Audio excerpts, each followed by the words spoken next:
12,000 रुपये दे के आप इसको लेके जा सकते हो अगर आपका सिविल स्कोर बहुत ही अच्छा है। NS400Z मिनिमम 17,500 से यहाँ पे GSM बजाज तक अभी तक ले जा चुके हैं।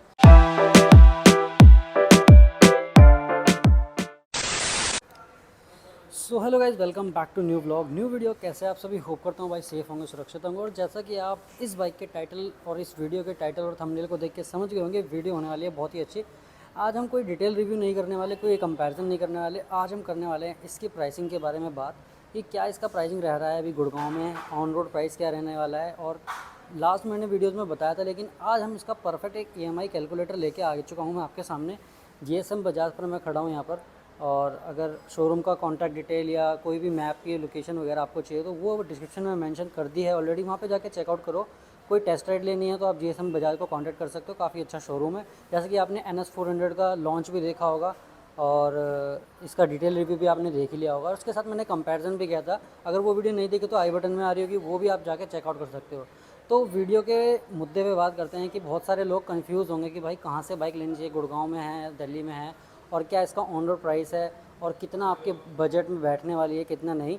वो भी इसकी डिटेल में आज सारी चीज़ें डिस्कस करने वाले हैं। सबसे बड़ी बात आती है बाइक की प्राइस। अगर बाइक की प्राइस 2 लाख है तो सभी ऑलमोस्ट 90 से 90 to 95% जो लोग हैं ना, वो इसको EMI में करवाते हैं। यानी कि 2 लाख तो यार सब कैश तो लेके घूमते नहीं है। सभी सोचते हैं कि 1 साल की EMI में ख़त्म कर देंगे, आराम से बाइक अपनी भी हो जाएगी और कोई ज़्यादा बर्डन भी नहीं पड़ेगा। तो सबसे पहली बात है कि भाई EMI, तो EMI डिटेल आज मैं आपको बताने वाला हूँ कि कितनी मंथ की EMI आप करा सकते हो, और अगर आपका सिविल कैसा है उसके ऊपर भी डिपेंड करता है। तो चलो शुरू करते हैं। और इसकी की को मैं ऑफ़ कर देता हूँ ताकि भाई बैटरी ड्रेन ना हो। और मैं आपको EMI कैलकुलेटर दिखाता हूँ कि किस तरीके से EMI कैलकुलेटर यहाँ पे वर्क कर रहा है। गुड़गांव में मैंने इनसे ओवरऑल मोटा मोटा आइडिया लिया है, तो वो मैंने जस्ट मैं आपको दिखा देता हूँ। तो जैसा कि आप देख सकते हो, अभी अगर मैं बाइक के ऑन रोड प्राइस की बात करूँ, बाइक का ऑन रोड प्राइस है 2,23,223 रुपये। गुड़गांव का ये प्राइस है ऑन रोड। अगर कहीं और दिल्ली में आप रहते हो, दिल्ली का आपने पता किया हो तो वो आप भी पता कर सकते हो, मेरे को कमेंट करके भी बता सकते हो। सो आपके सामने ये EMI कैलकुलेटर पूरा क्लियरली मैंने दिखा रखा है। अब बात करते हैं इसके EMI कैलकुलेट कैसे होती है। सबसे बड़ी बात है कि आप कितनी डाउन पेमेंट करते हैं। अगर मैं मिनिमम डाउन पेमेंट की बात करूँ, अगर आपका सिविल स्कोर ठीक ठाक है, यानी कि 700 तक है या 700 से कम है, तो मिनिमम डाउन पेमेंट आपके सिविल स्कोर पर डिपेंड करते हैं। सबसे पहली बात तो ये है, यानी कि ये नहीं है कि फ़िक्स ही है ये। अगर मैं नॉर्मल एक डाउन पेमेंट के हिसाब से बात करूँ तो 37,500 रुपये जो मैंने इनका कैलकुलेशन निकाला है, 37,500 रुपये इनका मिनिमम डाउन पेमेंट है। अगर आपका सिविल स्कोर ज़्यादा अच्छा नहीं है या नॉर्मल है या कम, जैसे एक कम साइड में है ना, तो आपकी 37,000 डाउन पेमेंट रहेगी। उसमें आप EMI करा सकते हो भाई। अगर आप 12 महीने यानी 1 साल की EMI कराते हो तो आपकी जो EMI पड़ती है वो पड़ती है 17,133 रुपये। यानी कि आपको मंथली 17,133 रुपये पे करने पड़ेंगे। और कहीं ना कहीं 17,133 रुपये निकालना मंथ में से शायद थोड़ा सा टफ तो पड़ेगा, लेकिन आप ये भी सोच सकते हो कि उसमें आपका जो इंटरेस्ट रेट है वो भी कम लगेगा। और साथ ही साथ आपको जो बाइक की जो कॉस्ट है ना वो भी कम पड़ेगी, और आपकी जो EMI है ना वो भी जल्दी ख़त्म हो जाएगी। यानी कि 1 साल पता भी नहीं चलेगा कि आपकी EMI कब उतर गई, लेकिन थोड़ा सा बर्डन आपकी जेब पे पड़ सकता है। अगर मैं बात करूँ, अगर आप 12 महीने की EMI कराते हो और आपको इसकी ओवरऑल कॉस्ट क्या पड़ती है। देखो, अगर EMI आपने मान लो आपने EMI कराई 12 महीने की और आपने 37,500 रुपये डाउन पेमेंट करी, तो आपको पड़ते भाई 2,05,596 रुपये EMI के पैसे। और प्लस आपने अगर DP जोड़ दो, यानी कि डाउन पेमेंट जोड़ दो 37,500, तो आपको बाइक पड़ेगी 2,43,096 रुपये की। यानी कि अगर 2,23,000 और 2,43,000 यानी कि 20,000 रुपये का डिफरेंस यहाँ पर आ जाता है। एक चीज़ बहुत इंपॉर्टेंट है, वो मैं आपको बिल्कुल एंड में बताऊंगा वीडियो की, इसमें डाउन पेमेंट और भी कम हो सकती है, वो कैसे हो सकती है, ठीक है। अब आ जाते हैं, अगर दूसरे साइकिल की बात करूँ तो 24 महीने की EMI। बहुत से लोग जो है ना, जो बहुत सारे लोग हैं, मैक्सिमम मेरे हिसाब से 90% लोग जो है ना, वो 24 मंथ्स की EMI को प्रेफर करते हैं, क्योंकि 2 साल में ना ज़्यादा कम लगता और ना ही जेब पे ज़्यादा लोड पड़ता। वो कैसे? क्योंकि वो आप चेक कर सकते हो, 9319 रुपये आप ये देख रहे हो, सेकंड नंबर पे लिखा होगा 9319 रुपये 24 महीने के लिए। यानी कि 10,000 से कम रुपीज़ की EMI। आई थिंक अगर आप NS 400 ले रहे हो या कोई भी बाइक ले रहे हो, 2 लाख से 2 लाख के बजट वाली बाइक या 2 से ऊपर वाली बाइक, तो शायद 10,000 रुपये तो आप शायद निकाल ही पाओ बहुत ही ईजीली। ज़्यादा कोई लोड नहीं पड़ेगा। 17,000 ज़्यादा मान सकता हूँ, मेरे को खुद को लगता है। लेकिन अगर आप 400 सीसी बाइक ले रहे हो, इतनी अच्छी बाइक ले रहे हो और साथ में आपको चाहते हो कि आपकी जेब पे लोड भी ना पड़े, सब कुछ चलता रहे, तो आप ये 24 मंथ्स वाला भी ऑप्शन ले सकते हो। अगर इसमें बात करूँ तो बाइक के प्राइस की भाई, तो बाइक का प्राइस इसमें पड़ जाता है आपको 2,23,656 आपको ईएमआई प्राइस पड़ेगा। साथ ही साथ अगर आप इसमें डाउन पेमेंट करते हो तो डाउन पेमेंट आप इसमें 37,500 करने के बाद आप इसको टोटल आपकी बाइक का जो प्राइस पड़ेगा 2,61,156 रुपये ओवरऑल आपकी बाइक का कॉस्ट आ जाएगा।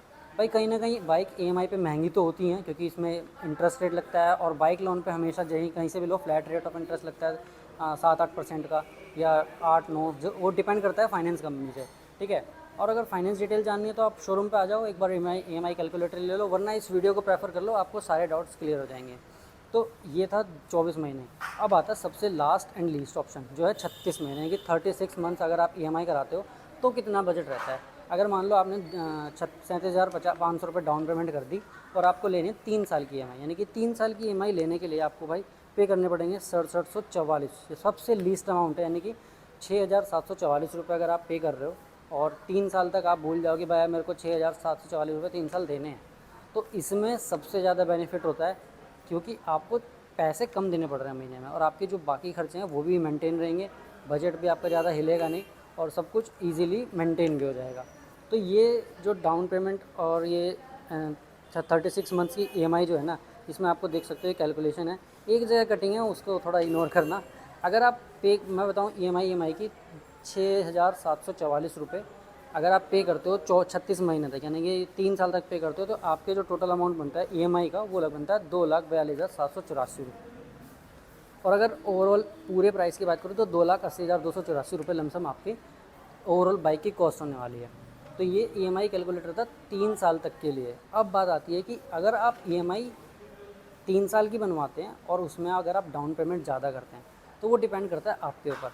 अब मान लो किसी का बजट है कि मैं 50,000 डाउन पेमेंट करूँगा, 50,000 डाउन पेमेंट करेंगे और आपने 3 साल की बनवाई, तो ईएमआई कम आएगी और बाइक की कॉस्ट भी आपको कम पड़ेगी, क्योंकि आपने पैसा जो है ना 2,23,000 ऑन रोड प्राइस का, उसमें से 50,000 आपने एक्स्ट्रा दे चुके हैं, यानी कि 37,000 से आपने 13,000 रुपये एक्स्ट्रा पे कर दिए। तो वही 13,000 रुपये का जो ये ब्याज लगेगा ना, वो शायद कम आएगा आपकी बाइक की कॉस्ट में। अब आते हैं भाई, मैंने शोरूम से पूछा, मैंने कहा यार 37,500 रुपये तो आप सभी के लिए भी बहुत डिफ़िकल्ट होगा कि इतने पैसे बाइक ले जाना, या दिक्कत है, ये है वो है। अब मैंने एक चीज़ देखी कि 95%, यानी कि अगर आपका सिविल स्कोर काफ़ी अच्छा है, यानी कि गुड और एवरेज में है, या 780 से ऊपर है, 800 के आसपास, कोई बहुत से लोगों का सिविल स्कोर अच्छा होता है, क्योंकि वो ऑलरेडी ईएमआई कर चुके होते हैं, बहुत सारी बाइकों का उन्होंने लोन्स वगैरह चलते रहते हैं, तो वो सब लिया होगा। तो मेरे हिसाब से अगर आपका सिविल स्कोर अच्छा है तो आपको बाइक का, यानी कि 2,23,000 का 95% तक का लोन हो सकता है। अब मैं आपको 95% निकाल के दिखा देता हूँ कि मैक्सिमम कि मिनिमम कितने अमाउंट का आपका लोन हो सकता है और कितने रुपए आपके डाउन पेमेंट में जाएंगे।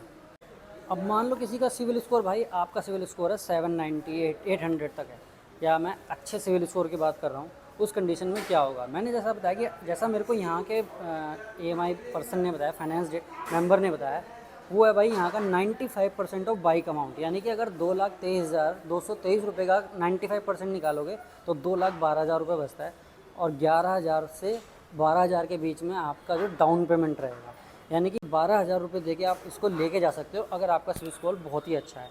और अगर मैं बात करूँ ना, चलो सिविल स्कोर ज़्यादा अच्छा नहीं है, अगर आपका सिविल स्कोर भाई हाइयर साइड में है बट ज़्यादा अच्छा नहीं है, मतलब एक एक्सेलेंट में नहीं है, गुड में है, एवरेज में है, तो भी आप इसकी जो ईएमआई है ना वो कम करा सकते हो, यानी कि डाउन पेमेंट जो है ना कम करा सकते हो। यानी कि अगर मैं ओवरऑल देखूँ, मैंने इनसे पता किया कि ओवरऑल कितने बंदे कितने कितने मैक्सिमम बंदे यहाँ पर आए हैं जिन्होंने सबसे कम ईएमआई, तो सबसे कम ईएमआई अभी तक जो डाउन पेमेंट जो की है ना किसी ने, वो करी है 17,500 रुपये। उनका सिविल स्कोर काफ़ी अच्छा था, तो उन्होंने जो मैक्सिमम जो मिनिमम डाउन पेमेंट करके इस बाइक को लेके गए हैं, यानी कि भाई NS400Z मिनिमम 17,500 से यहाँ पे GSM बजाज तक अभी तक ले जा चुके हैं। आप भी आओ, अपना सिविल स्कोर चेक कराओ और बाइक की डाउन पेमेंट चेक करा लोगे कितना मिनिमम आपको डाउन पेमेंट पड़ने वाला है। तो ये था इस ओवरऑल वीडियो में, छोटी सी वीडियो थी, ज़्यादा कुछ बड़ी मैंने बताया नहीं, सिर्फ ईएमआई कैलकुलेटर बताना था, क्योंकि बहुत से लोग क्वेरी करते हैं कि भाई ईएमआई क्या इतनी पड़ेगी, ईएमआई डिटेल क्या होगी क्या नहीं होगी, ये भी आप मेरे को बता दो। तो ये था कि भाई कि कैसे आप ईएमआई पे अपनी बाइक को NS400Z को ले सकते हैं और कैसे नहीं। तो ये ओवरऑल इस वीडियो में ये था। बाकी आप मेरे को कमेंट करके बताओ, अगर आपने कभी कहीं चेक करवाया अपना सिविल स्कोर और आपने कभी ट्राई किया हो ईएमआई पे बाइक लेना, तो मेरे को आप कमेंट सेक्शन में बता सकते हो। और कोई क्वेरी हो, कंसर्न हो, तो उसके लिए भी आप मेरे को कमेंट कर सकते हो। बाकी ऐसी वीडियोज़ आती रहेंगी मेरे चैनल पे, उसके लिए भाई आपको पता है चैनल को करना है सब्सक्राइब, वीडियो को करना है लाइक, और आने वाली वीडियोज़ के लिए भाई आप नोटिफिकेशंस को ऑन कर लो ताकि आप से कोई भी वीडियो मिस ना हो ऐसी अच्छी इन्फॉर्मेशन से रिलेटेड। बाकी मिलते हैं किसी अदर वीडियो में, किसी अदर बाइक की डिटेल की वीडियो में, या रिव्यू वीडियो में, या फिर EMI से रिलेटेड वीडियो में। तो इस वीडियो को करता हूँ एंड। आई होप आप सभी को पसंद आए तो आपको पता है लाइक करना है, कमेंट करना है, शेयर करना है। तब तक के लिए स्टे ट्यून, बाय।